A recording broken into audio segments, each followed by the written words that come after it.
Yeah, so good afternoon, colleagues. Thank you so much for creating time to join in. My name is Yvonne Opanga from Amref. I work as the Learning, Research and Impact Technical Advisor, but also the Secretary of the Amref Ethics Scientific Committee. So I'll be our facilitator for the session today, in addition to Paul. So maybe Paul, kindly just introduce yourself before we start off. Yeah, good afternoon, everyone.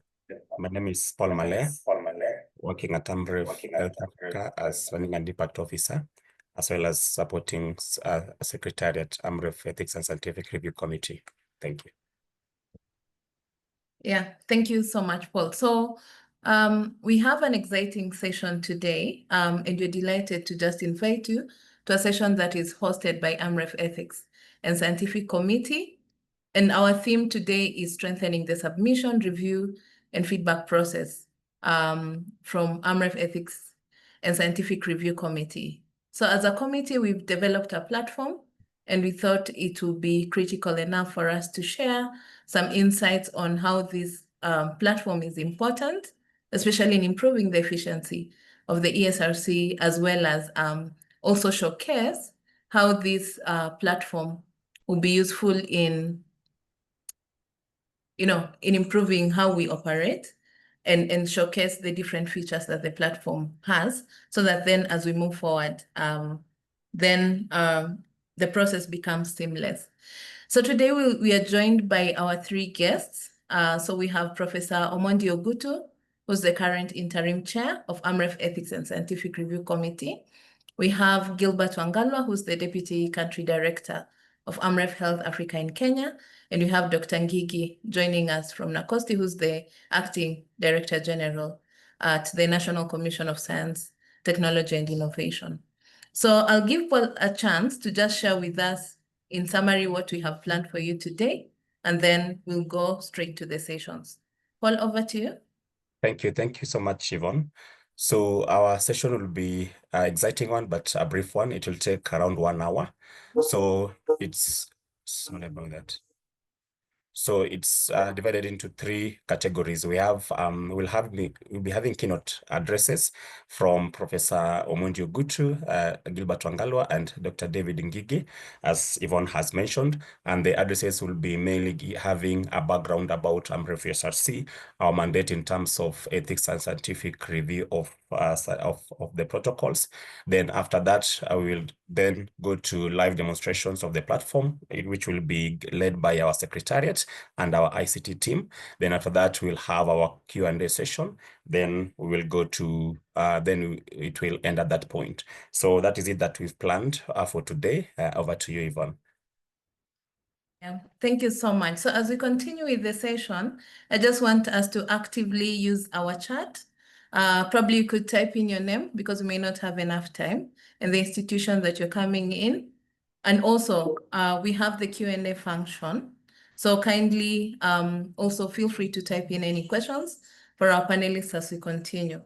I'm also being informed that we are currently joined by Ms. Caroline Nekesa, who's representing the Director General of NACOSTI. So welcome, Caroline. So I'll go straight into the first session and introduce Professor Omondi Ogutu. So Professor Omondi Ogutu currently serves as the interim chair of the Amref Ethics and Scientific Committee, and he has been there since the beginning. since the inception of the Amref ESRC. He also works at the University of Nairobi as well as Nairobi Hospital. So welcome, Prof. Ogutu.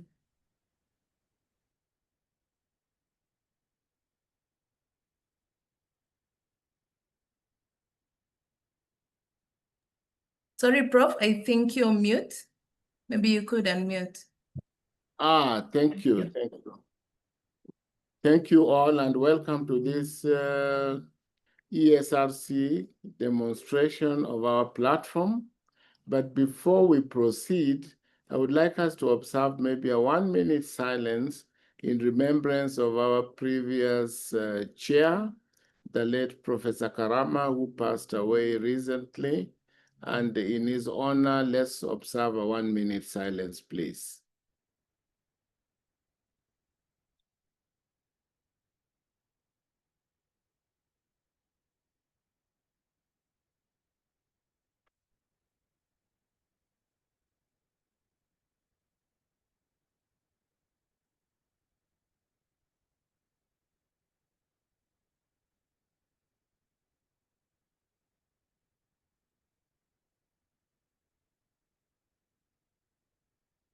Thank you.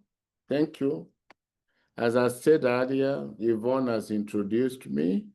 I'm from the University of Nairobi, and I'm excited to have been associated with the Amref ESRC from its inception way back in 2009. And during that time, we have really had a lot to do. From the inception, we used to do only about maybe 5 at most 6, 10 reviews in a month, but now we are doing an average of almost 30 to 40 reviews every month, and that shows the capacity of Amref ESRC. And we have also to show that we have really progressed. About a year and a half ago, we started now being able to do clinical trials reviews, and that has really enhanced the capacity of the ESRC in protocol reviews. And the kind of personnel we have is quite diverse and very, very experienced persons. We are currently having 12 members who are reviewers. I'm sure Nakosti will ask why are we an even number, not an odd number? That is because we lost our chair, Professor Karama, about a month and a half ago, and we're in the process of looking for an able replacement so that we can be able to get back to our odd number of 13. We are supported by 6 members of Secretariat led by Yvonne. So that forms the core team who are involved in the activities of Amref.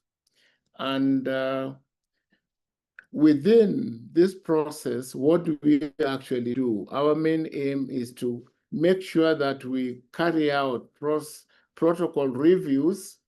And the commitment we have is that we are very streamlined, we are very transparent, and maybe to add another feather to our hat, we are very efficient in ensuring that the reviews are carried out and in a timely and an orderly manner, for which our collaborators who send reviews to us, I call them collaborators because researchers, when they bring their review, their manuscripts, their proposals to us to review, then those protocols, as we review them, we look at them as our collaborators. And we ensure that we do our work perfectly well. And today is a very nice opportunity for us, for which the fraternity of Amref ERC, and now we are going digital, as every other organization is now aiming for, so that we can be able to enhance education and enhance the new technology which we are now using to be able to have efficient review of protocols so that our collaborators will not complain over delay.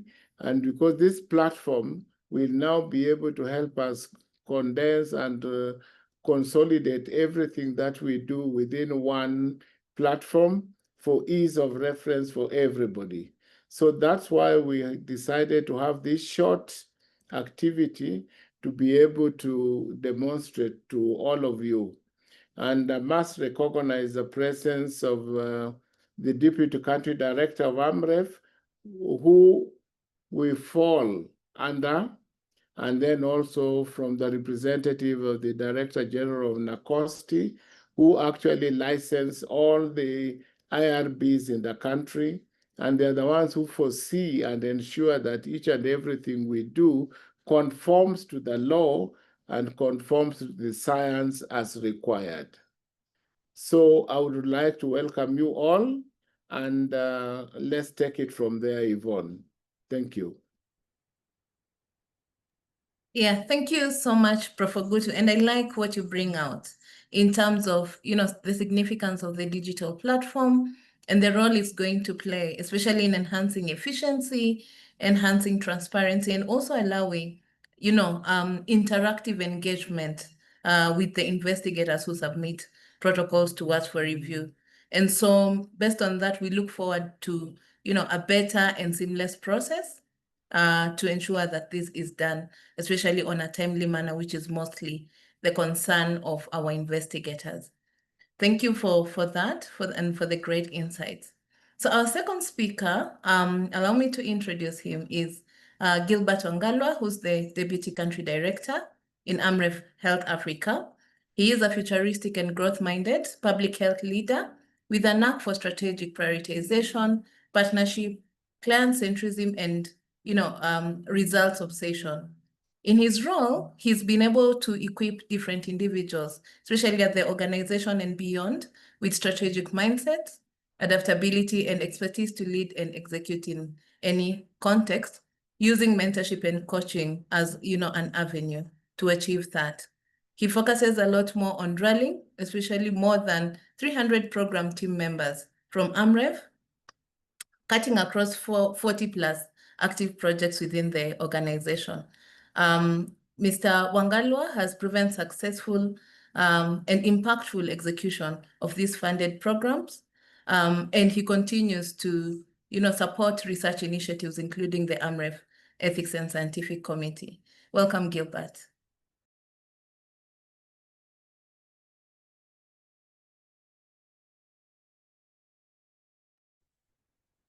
Thanks, Yvonne. I hope you can hear me. Yes, we can hear you. Great. I think mine is just to echo what Professor Gutu has been able to share with us. And the Amref Ethics and Scientific Review Committee has evolved, I think, from the beginning. I was in Amref when it was curated to address the gap of ethical research. And for the last 17 or so years since it was established, I would just want to first to appreciate the key stakeholders that have seen us grow through the many years incubating the whole process, the investigators who have continuously given us feedback to improve for our Amref Ethical Review, Scientific and Review Committee to be where it is right now.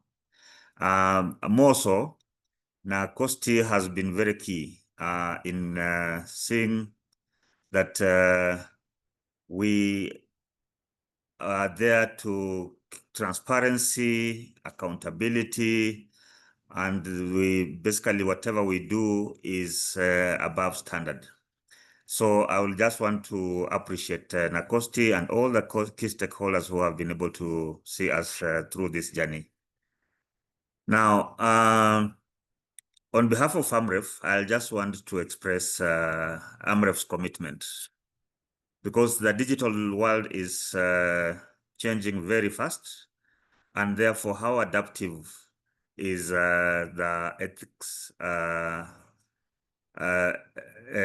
and research fitting into that space. And this is basically to ensure that we're becoming more efficient, and Amref is committed also to transform to ensure that we are aligned with the digital transformation that is happening around us, and we are able to keep up with the space. So every feedback that we get will help us to be able to improve as we learn, as we continue to enhance the system to ensure that it serves you better. And therefore, we are expressing our commitment to the support of the digital space in which we want to move into. On another note, I would just like to request the participants who have been using this, who will be using this particular platform, to continue engaging us, to continue giving us feedback, and ensure that we are able to meet your expectation, if anything else to exceed your expectation. And therefore, Amref, we are committed as we start this journey. As any process any change that happens, it doesn't happen, and our team is available to be able to provide you all the support that you require as we transition to a digital platform. So thank you very much, and I'm looking forward that this sensitization process is just the beginning, and we'll continue doing more of this to sensitize all the participants and the investigators as we move along. So thank you, and back to Yvonne. Yeah, thank you so much, Gilbert. Again, you shared great insights, and one, just to appreciate the role that Amref plays as ESRC being an autonomous, component of the organization. You've actually received a lot of support from Amref, and thanks to the leadership for taking this up. And one of the key components to just even show that commitment is this platform that we are currently showcasing has actually been developed internally by the Amref ICT staff. And so we really appreciate the support from the organization. And secondly, I think you've emphasized the key component around feedback. We understand that during any transition process, a lot of hiccups happen, and it's really critical that we get feedback, from our investigators to ensure that we continue exceeding your expectations. So thank you so much, Gilbert, for the great insights. So next, we'll have our representative from NACOSTI, Ms. Caroline.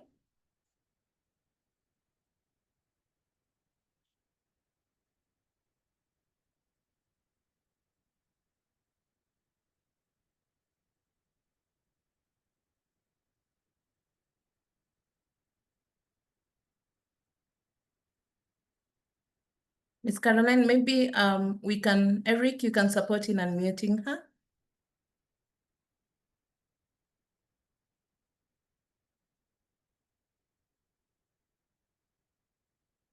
Ms. Caroline is not in the call.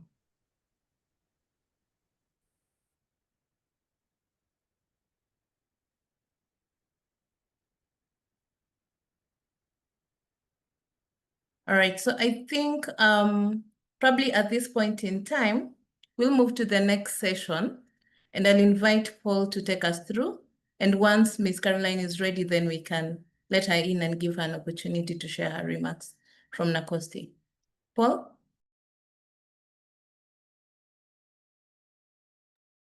Thanks so much, Yvonne. And thanks for that session as well. So in the next session, we're going to have a live demo of the digital system, and it will be led by Judith Akinyi, who is one of the secretariat at Amref ESRC.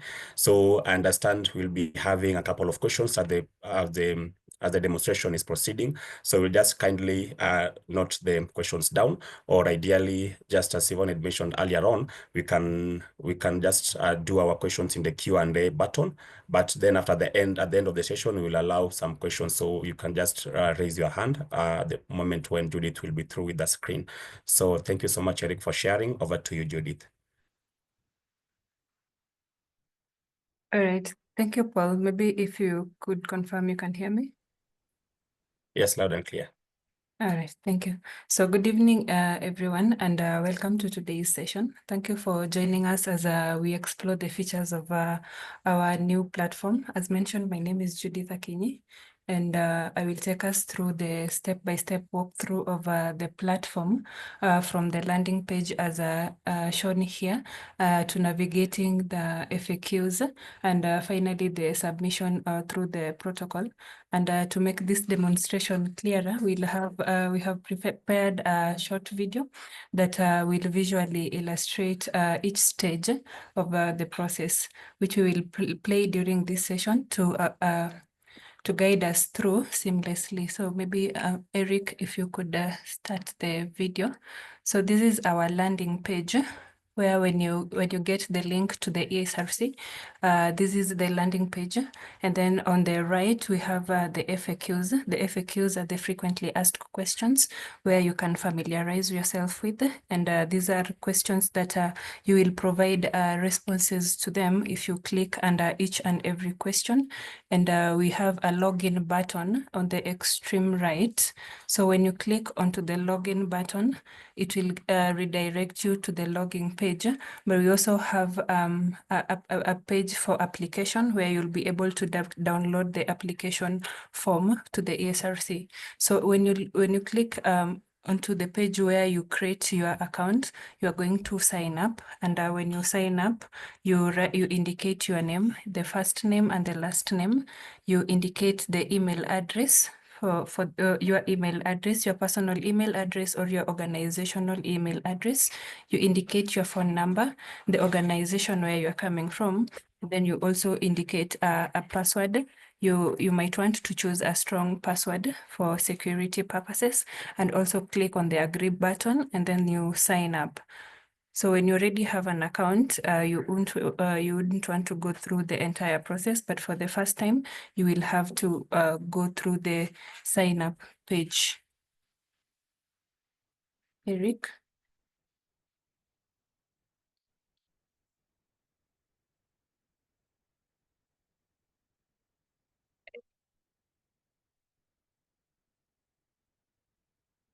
Yes. So we are back to the FAQs. As we explained, you can go through it when you have time to familiarize yourself with the portal.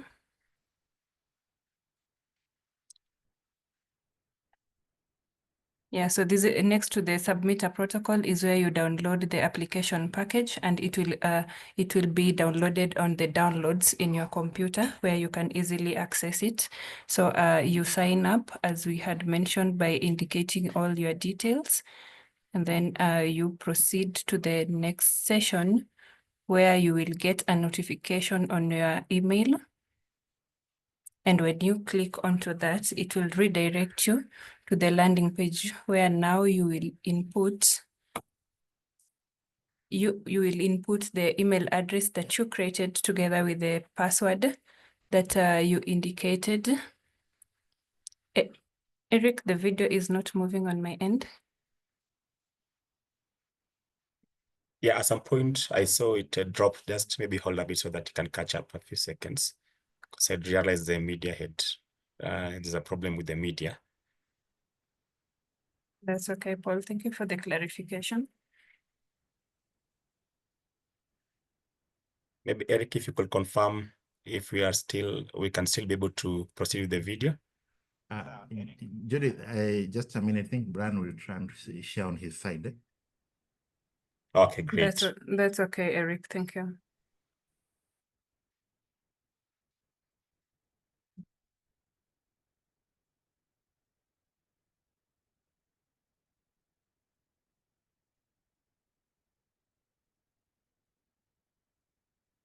Thank you, Brian, for the backup. I think we can see your screen. Maybe I could see with a thumbs up if everyone could see the screen. And we are still at the sign up session where we include all our details from the names. Thank you for the confirmation, team.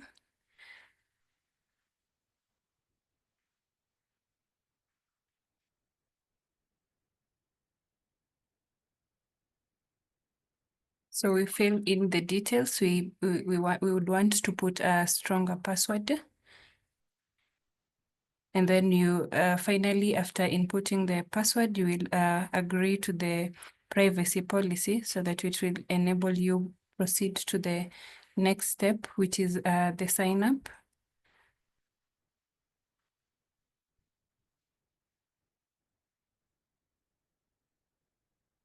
After signing up, it will give you an indication that this registration is complete, and you will find a verification email on your email. So when you go to your email, you will just verify, and then after verifying, it will bring you back to the landing page where you will input your email address that you created and the created password.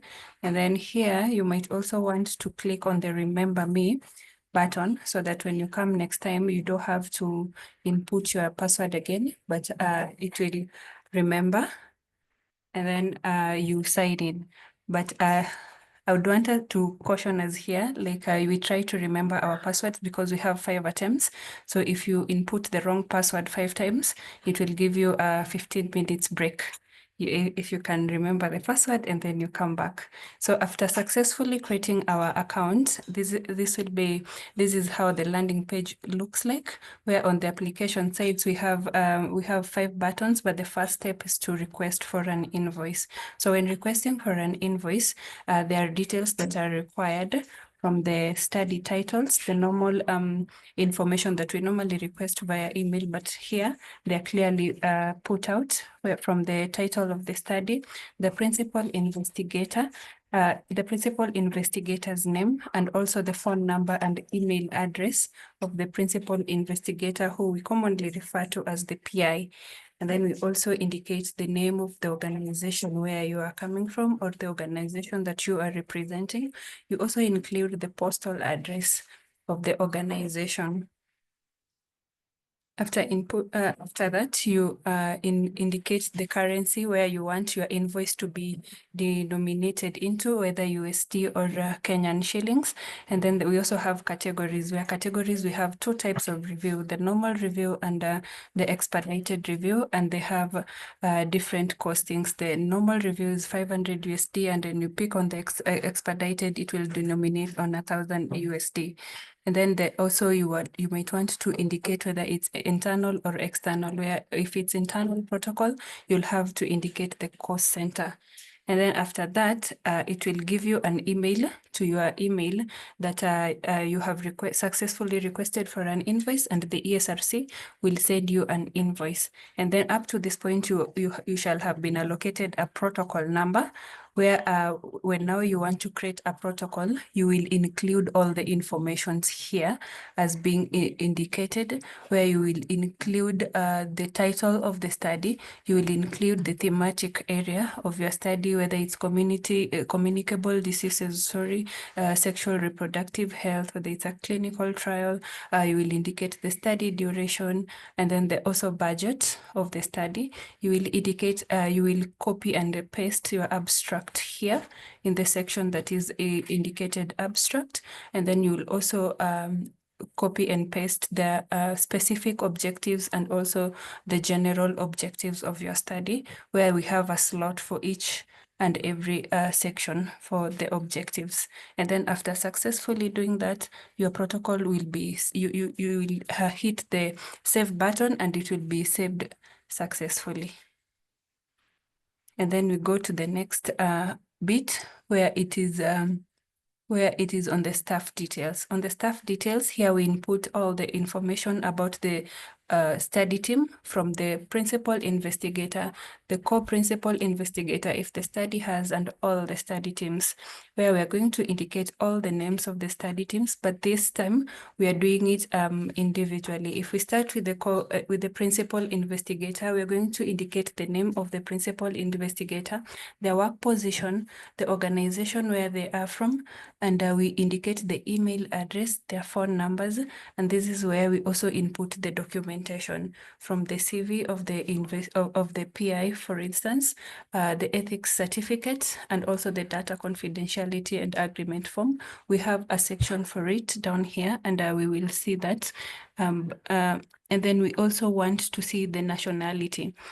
This might come handy, especially for multi-country studies, where not every team member comes from Kenya. So we are going to indicate that, and also the country of operation, where the study is going to take place.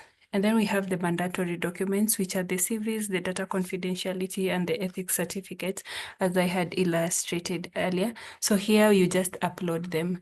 You just click on the upload button and it will redirect you to your computer where you have saved it, and it will upload on the system. So this is very accurate and very efficient in a way that you will not be in a position to forget any investigator document, and it allows you to upload as many documents as the number of the study team. If your study team is as large as 10 or 12 or just 3, you'll be able to input the documentation for each and every study team member, from the principal investigator to the PI. To other team members. And then we have protocol documentation, where we have areas where we input the protocol itself.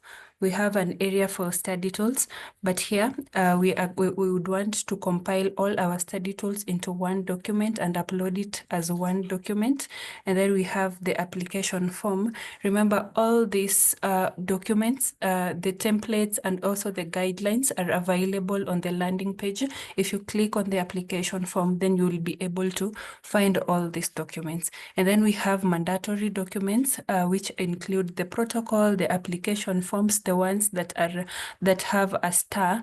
Those are mandatory documents that you have to put. But if you come at the bottom, we have optional documents, which can be the supporting documents, like the budget. If you have a separate budget on the end, you'd want to upload it. And then at the tail end, we have payment documentation, where here, this is where we upload the proof of payment for your protocol. So upon uploading all those documents, you will click on submit the protocol. And then after uploading all the documentation, it will give you a green sign for successful uploading of the document, and it will show you that you have successfully uploaded the document, and it will ask you whether you want to whether you are ready to submit your documents. And if it's successfully submitted, it will indicate that you have successfully submitted your protocol to Amref ESRC for review. It will share with you an email on your emails, and it will also share an email with the ESRC to notify us about an incoming new protocol and prompt the Secretariat to do a preliminary review of that protocol. So upon submitting the protocol, this is how your dashboard will look like. So if you submit one protocol, it will just show one protocol here. But if you have multiple protocols running, it will give you a list of all the protocols that you have running, and it will show you each and every stage at where your protocol is at. If it is at preliminary review stage, it will show you that protocol, for instance, 1955, is at preliminary review stage. The other one is at review, it is with the reviewers, and it's pending reviewers' verdict. So the process is very seamless, and it shows you, it enables you to track your protocol if you have more than one or just one protocol, and it allows you to track your protocol in each and every step of the way. That is the end of our presentation. And maybe, Brian, if you could go back to the landing page, we have uploaded this video and just next to the FAQs, and it's called a portal guide, and it will give the investigators a stepwise approach on how to navigate the platform without maybe after the end of this webinar, and it will give a guide on the platform on how to navigate it stepwise. Yes, that is the end of my presentation. I will want to pause there and see if we have questions. Thank you, and over to you, Paul. Oh, great. Thank you. Thank you so much, Judith, for that amazing presentation of the system. And actually, just to mention, that is the bit of application only. So you'll realize that even when you get feedback from the reviewers, when you also want to respond to the preliminary reviews or feedback from the protocol that you've submitted, it will also entirely be through the system. But however, you'll also be getting some notifications from them, notifications within your emails as well, the email that you logged in with at the start of the demonstration, as Judith had walked us through. So with that, I understand we will interact more and more with the system. The good thing is we'll also share the presentation through the after this session as well, and also it will be embedded in the system, in the portal, as Judith has put it. So without wasting time, I will invite Yvonne to take us through the first round of Q&A. So over to you, Yvonne. Yeah, thank you so much, Paul, and thanks, Judith, for that great process. So as you may see, the system is actually very simple to navigate. Stepwise, everything that you've been doing now, through email, all the submissions right now will go through the system.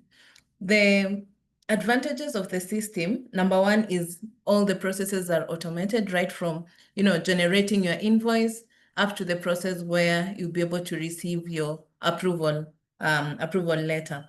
It's also very interactive because when you finish each step, often you'll get an email giving you a notification that either you've gone through the review process, your invoice has been received, and this is a feature that is very critical, and it will limit, the phone calls that we usually have, such that when your protocol reaches a certain process, then that notification is able to, alert you that your protocol is at different stages. And that now would really help us, especially in terms of communication.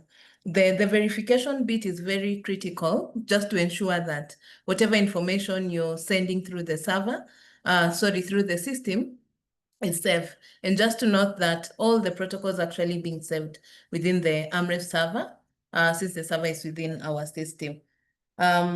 So having said that, the other bit that is really advantageous is all the review processes are now being done virtually. And so you'll be able to know whether reviewer 1 has reviewed reviewer 2, and that feedback would actually help you to easily track where your protocol is at any one point. So having said that, I see a number of questions on the chat. Thank you so much, Winfred. You've confirmed that you've interacted with the system and it's very seamless. Thanks for that feedback. There's a question around by Evelyn Murillo, and she's asking, is the renewal process same as the fresh application? Yes, the renewal process will be the same, and that's the other model that you're currently working on. So currently, as you use the platform, it will only be for the new protocols that you're submitting. But once we are done with that phase of development, then we'll reach out. So now all the renewals will be submitted via email. What is the estimated review time for expedited application after submission? Usually it takes a period of about 3 weeks. So for the first week, we handle preliminary reviews. So when you submit 2 days, we send you feedback, and then we give you another 3 days to work on the feedback and give us back. Then we have 1 week for the review process to be done, and that applies for the expedited protocols. For the normal protocols, then we give reviewers a period of 2 weeks. And then once you get the review comments, the next process usually is to review for approval and also discuss in the committee meeting. So if you're going the expedited way, then usually it's 3 weeks. For the normal one, then it's a period of 6 weeks. So I hope, Philomena, that answers your question. Kindly share the URL. So Paul, kindly type the URL on chat so that then everyone can have access to it. Then there's a comment by Mary Valai what is meant by cost center. Maybe Mary, you can just unmute and speak to that. I'm not sure whether it's related to the system or not. Mary?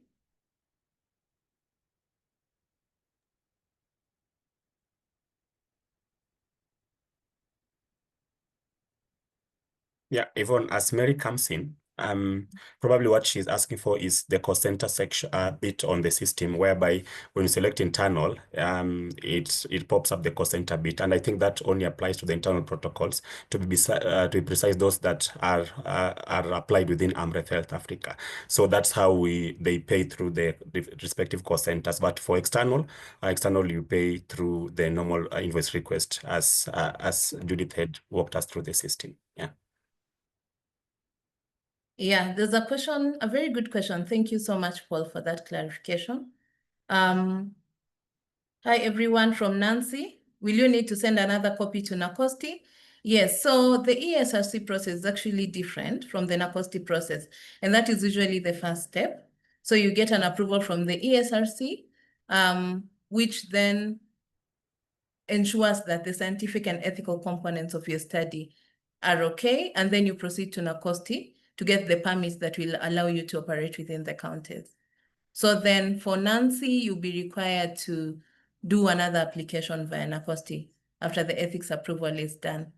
Then Charity, does the system allow us to edit the submission or add documents after submission? Yes, it does. So as you move through each step, maybe including maybe the abstract, the methodology, etc., the information is saved automatically. So you can always go back and edit your information before you submit. Paul, maybe you can add to this.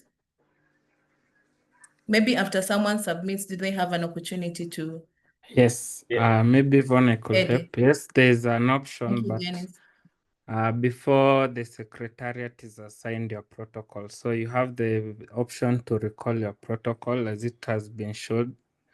And to add to that, there's a tutorial, yes, video for that on the ESRC docs that is on the platform.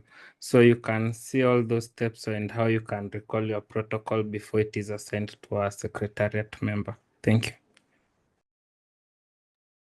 Thank you, Dennis, for chiming in. Is there a tutorial? Yes, we have uploaded the tutorial video on the website, and we also add a manual just to guide you on the stepwise approach of uploading this. There's also a number of questions in the Q&A, about 11. So the first one is from an anonymous attendee. Could you confirm if the different types of review also apply to clinical trials? So all clinical trials are actually expedited. So we don't categorize them as normal. Then the other question is, initially we were informed that CTs fall under expedited. Yes, that is absolutely right. Then could you please differentiate between external versus internal studies? So this is based on where the PI comes from. So we have studies where, for example, someone from London School of Hygiene and Tropical Medicine wants to conduct a study in Kenya. So we categorize that as external, basically because the PI is coming from an organization that is not based in Kenya. And when you're constituting your study team in that scenario, then usually you have to have a co-principal investigator from the country. So then they have to identify an institution in Kenya and then identify a lead local investigator from there. Then, of course, internal studies are those that are implemented by, Kenya, people from Kenya. Then the other question is from the study team, could you confirm the key staff who are needed to be included in the submission for clinical trial application? So for clinical trials, again, these are very sensitive studies, and we are very keen to look at, who are part of your staff team. And one, of course, we need a principal investigator and a local principal investigator, who should be an expert in the area where you're doing a clinical trial. So for example, if it's a trial around anemia and you're testing an IP or a new drug around that, then the principal investigator should have expertise and a background, having studied components around anemia.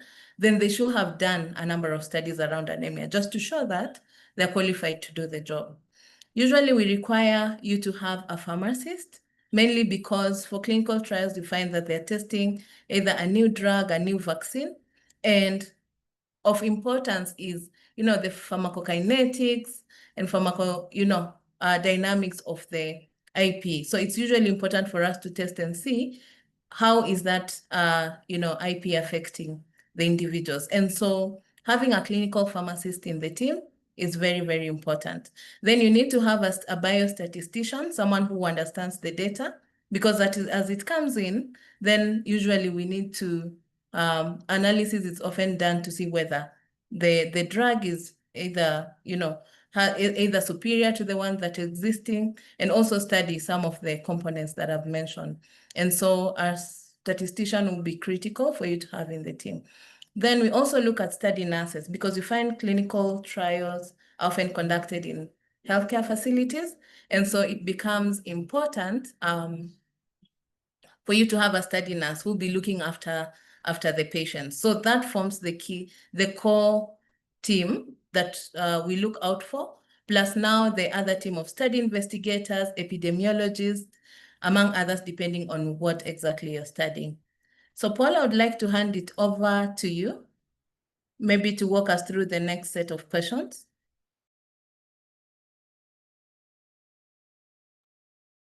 Oh, thank you. Thank you so much, Yvonne, for that comprehensive feedback from the Q&A session.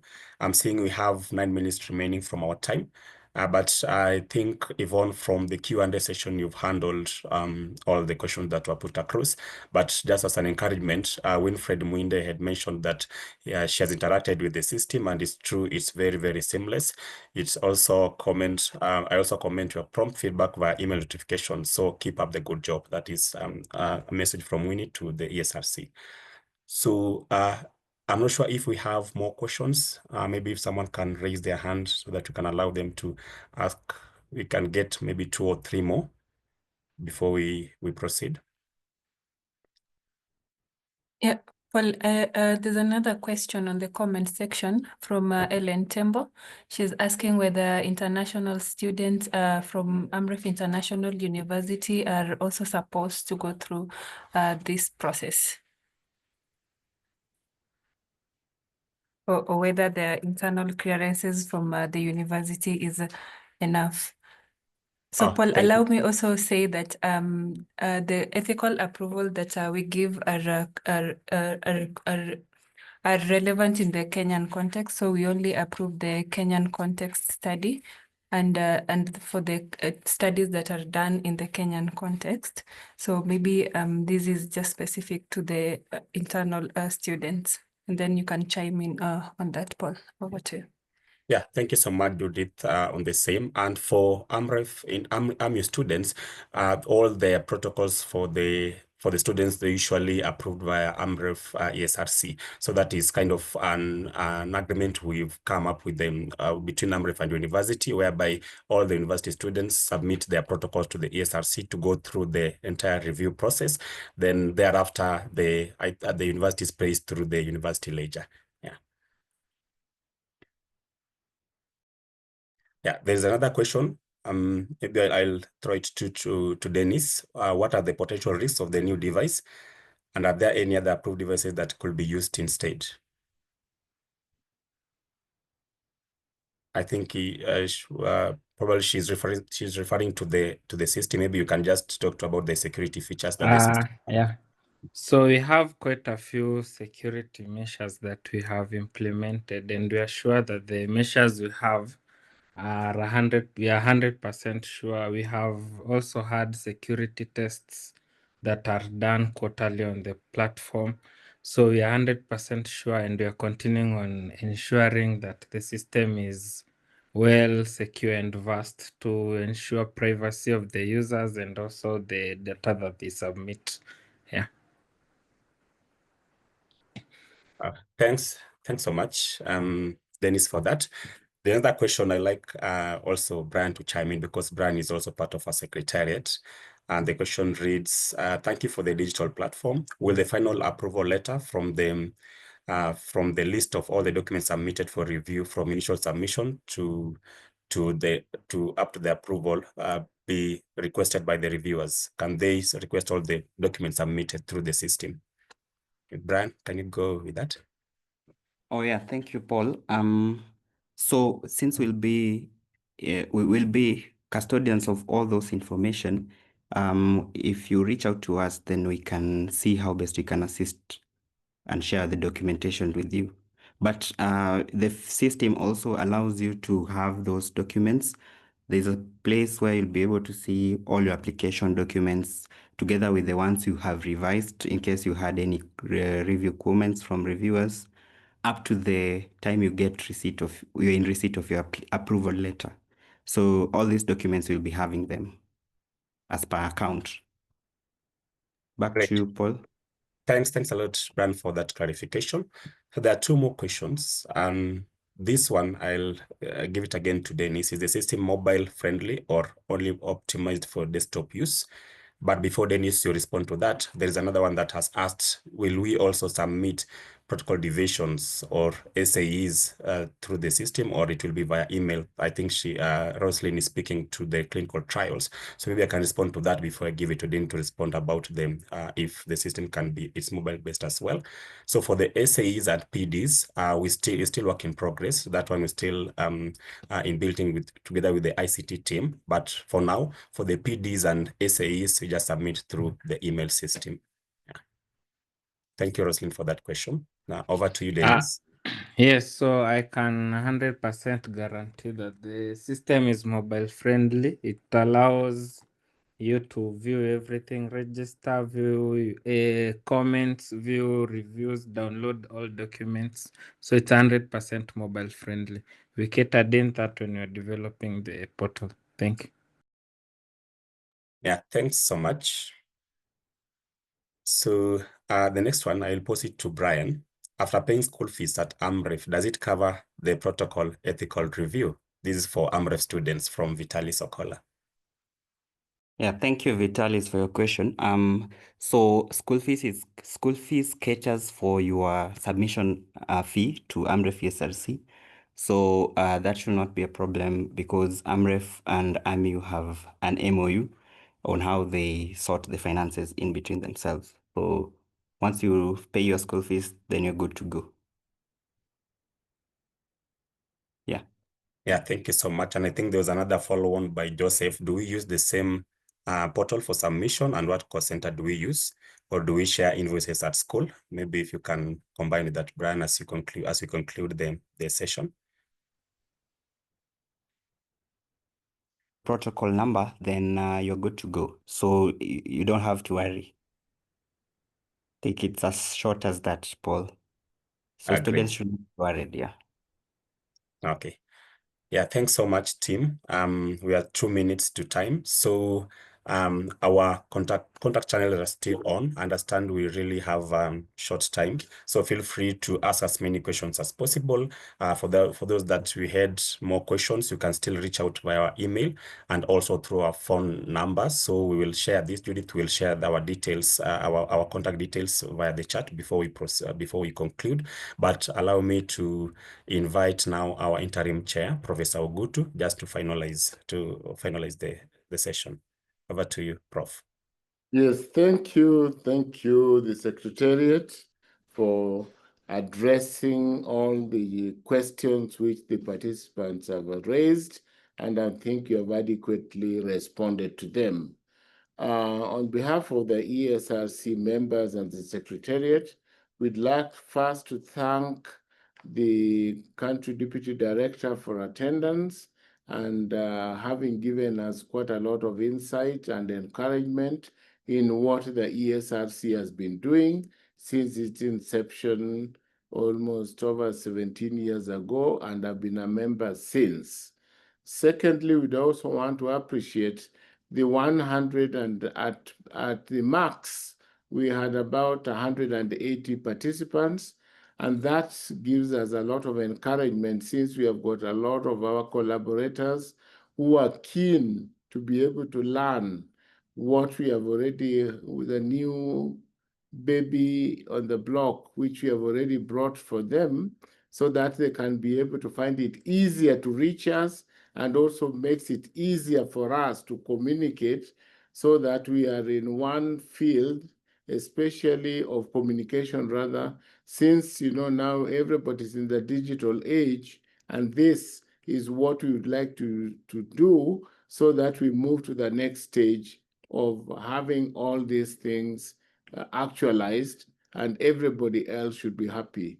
So I think for the attendees, in case there's any other questions or clarification you'd really want to be addressed, kindly reach out to the Secretariat either by phone calls or by emails, and we will be able to address all your concerns.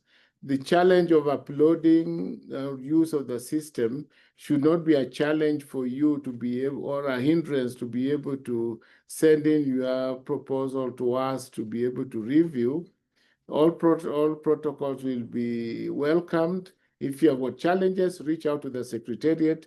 They will competently guide you so that you can be able to upload your proposed protocols, and we will work on them. Thank you so much, and we appreciate your attendance. I'll hand you over to Yvonne to do the wrap-up, and then we can end the session. Thank you. Yeah, thank you so much, Prof. Ogutu. Thanks for those closing remarks. Yvonne does step up because he's also joining another webinar. But all in all is to thank all our collaborators in form of investigators, be it individual investigators or other organizations. Thank you for taking time for joining the session. And as we repeatedly mentioned, feel free to reach out to us through our contact channels that have been already shared via the Q&A section, and we will be always there to assist. And remember, just before, as we finalize, we are still on the babysitting phase. That is what our ICT team told us that it's called, whereby we are still walking the baby steps of the system. So wherever we have all these applications, we usually have the capacity building sessions together with the investigators, and our ICT team is really on standby. So wherever we have any issues, they're always there to troubleshoot. So thank you so much, and I would like us to end at that. And thank you so much for joining the session, and have a great evening ahead. Thank you. Bye-bye to you all. Okay, bye. Thank you and bye. Thank you. Bye. Bye.